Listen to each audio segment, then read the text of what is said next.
my experience with the recruiting process is that a lot of people don't understand it. Right. And they don't understand that it's a two-way street. Okay. So they don't understand that they have to communicate as well as coaches have to communicate. A lot of times it's just coaches really just calling and texting the kid and trying to see where they are, and the kid and the parents not quite getting back with them and stuff like that. So you just want to keep up with contact. Even if you not quite sold on the school, but they still in your radar, you still want to keep contact. You still want to let them know where you are so they can know how to move and what to do and how to accommodate you. So I see a lot of that. Another thing I see in the recruiting process is that sometimes kids don't understand their level. Okay. They don't understand their level athletically or skill level wise, right, or even just socially, like how they fit in to the school and the schematics of the town, even maybe, right, or what that coach wants to do on the court. I don't know if kids and parents really focus in on it. I think people just want to go to the biggest university, that they see on television. And sometimes that's not the best choice for that student athlete. Now let me ask you this, Coach. You're a college recruiter, former coordinator. Mm-hmm. You have thousands of kids across the country, maybe even internationally, playing basketball. Where do you begin to look to find your next batch of recruits, like as a college coach?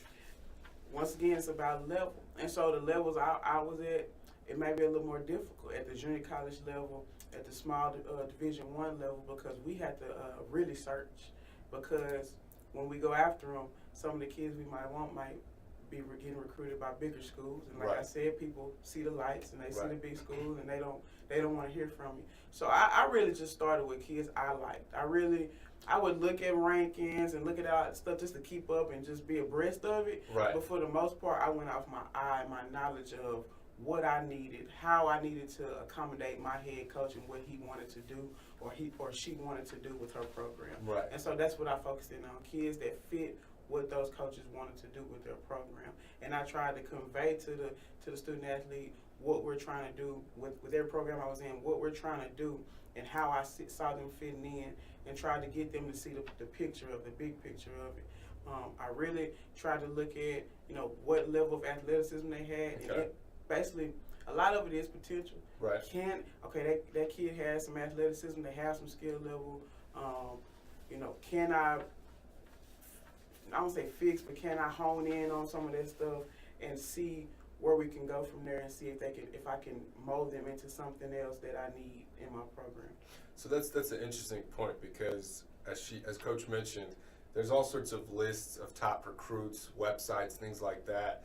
But the numbers are one thing. Personal relationships and what a student's really like and how they fit into a program's culture is another thing to consider. Right. And I assume most parents and students aren't thinking too much about that angle. No. Yeah. What I've experienced is that it's just about the biggest school. And so even at the small Division I, so let's say a kid is getting recruited by small Division I and some Division IIs. Right. Sometimes just going D1 isn't the best for that kid. Maybe that Division II program has a better setup for them, whether it's academically or just, whether it's how the team does stuff or even the location of the school. The student athlete needs to understand that they need to find some level of comfort in where they're going. They need to know that school accommodates them academically, and they need to know that team accommodates them athletically. Not saying that the coach won't coach them hard and get on them, but what is that? If you're an athlete who's been running and gunning, and that's how you want to play basketball, there's plenty of schools that do that.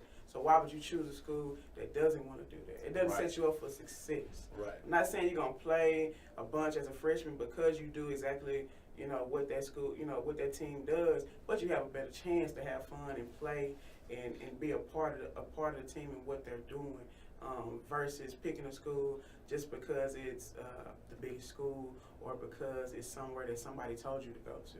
Right. You got to pick where you're comfortable and what accommodates you best as a student athlete.